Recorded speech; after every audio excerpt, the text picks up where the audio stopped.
Hi, my name is Emily Carter. I am 36 years old. This is my story. No. The day I learned my husband had borrowed money against our home, I wasn't standing in a courtroom. I was standing in my own kitchen, holding a letter that made my hand shake. He thought one signature would change my future. He never imagined one letter from my attorney would change his.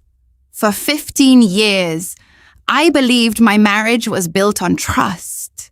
My husband, Michael, was the kind of man everyone admired.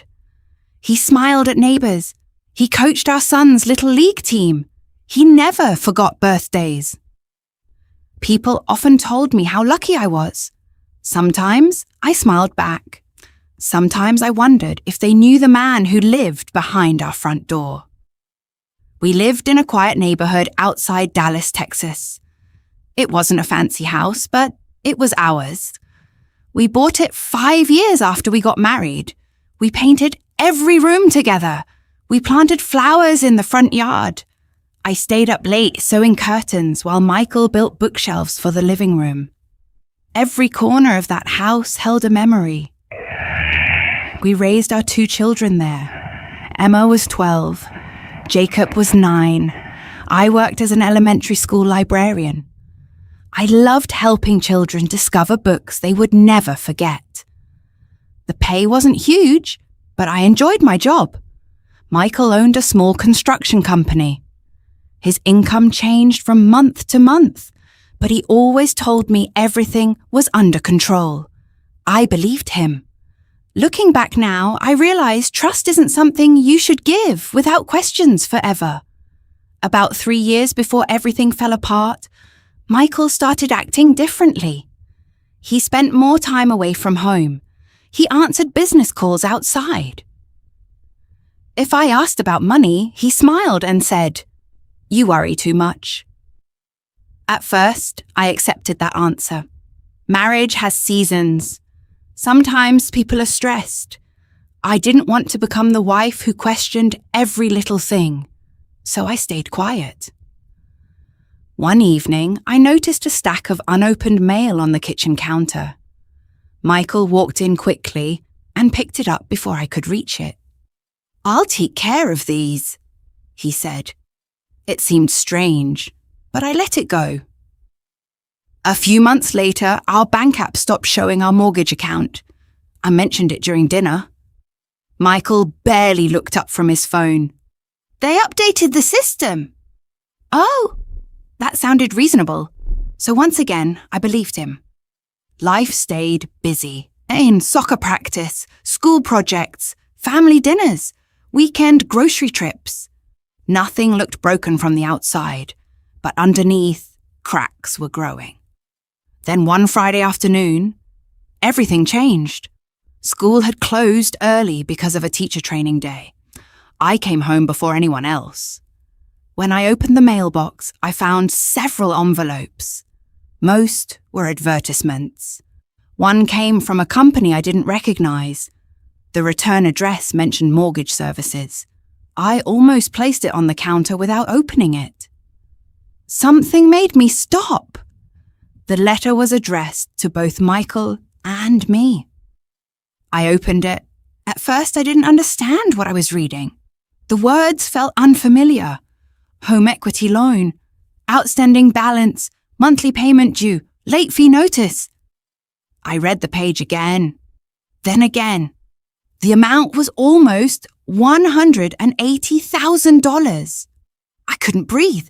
There had to be some mistake. We never applied for another loan, not together, not ever. I sat down in the kitchen chair because my legs suddenly felt weak. My mind raced. Maybe it was fraud.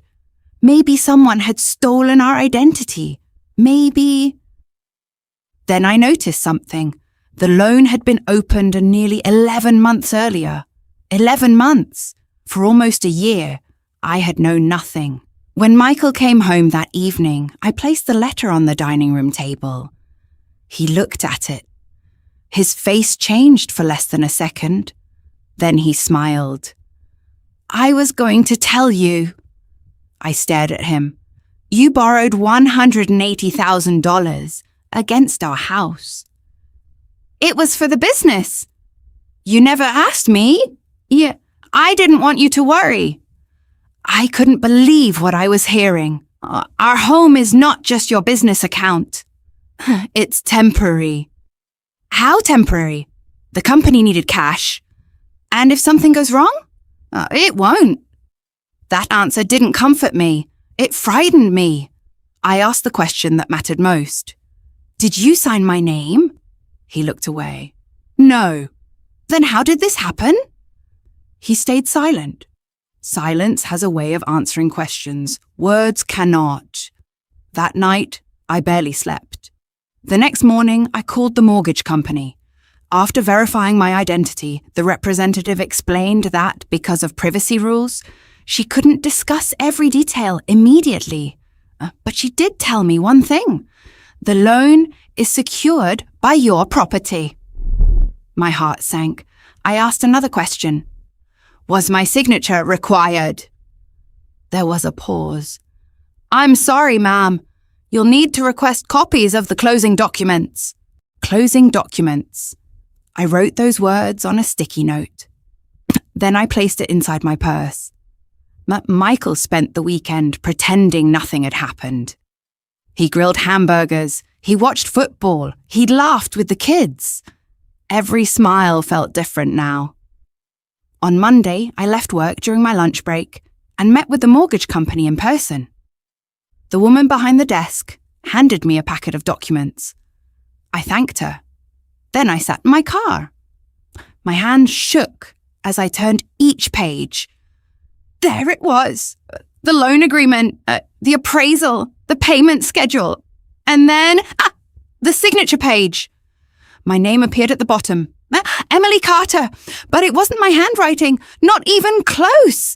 I compared it to my driver's license. The difference was obvious. Someone had signed my name. I felt cold.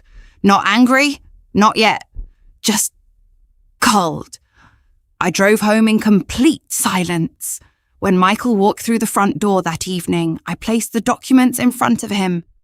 He didn't even pretend to be surprised. It doesn't matter, he said quietly. I looked at him. It matters to me. We're married. Yes. Everything belongs to both of us. I took a slow breath. No, Michael. He frowned. What? Marriage is built on trust. I touched the forged signature with one finger. This isn't trust. This is something else. For the first time in 15 years, I realized I wasn't talking to the man I thought I married. I was talking to someone who believed he could risk our family's future without my knowledge, and expected me to accept it once I found out. That night, after the children were asleep, I quietly packed copies of every document into a folder. The next morning, instead of driving straight to work, I parked outside the office of a family law attorney. I sat in my car for almost 10 minutes before I walked inside. I wasn't there to destroy my husband. I wasn't there to win a fight. I was there because I needed to understand my rights. The receptionist greeted me with a kind smile. A few minutes later, I met attorney Sarah Mitchell. She listened without interrupting. I handed her the loan papers. I showed her the signature. I explained everything that had happened. When I finished, she closed the folder gently. Emily, she said, you did the right thing by coming here. My eyes filled with tears.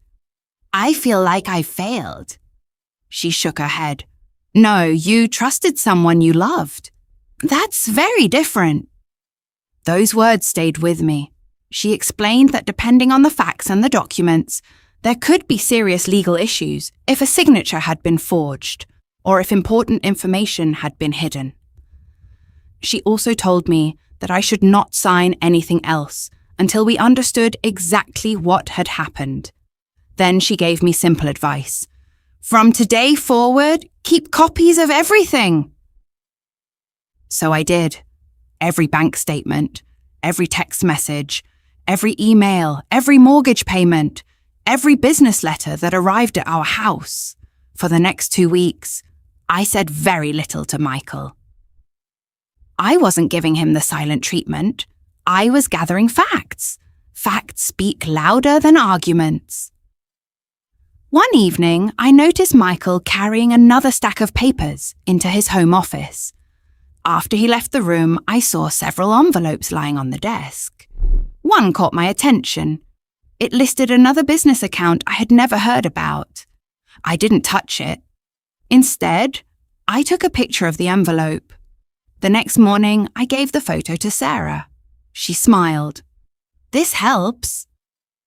A few days later, she requested financial records through the proper legal process. What we discovered shocked me. The loan money had not all gone into the construction business. Large amounts had been transferred to personal accounts. There were expensive vacations, luxury purchases, payments I had never known about. Meanwhile, Michael had been telling me we needed to save money. He complained whenever I bought new shoes for the children. He questioned every grocery bill. Yet he was spending thousands of dollars without telling me. I felt hurt. But I didn't lose control. Sarah reminded me of something important. Stay calm.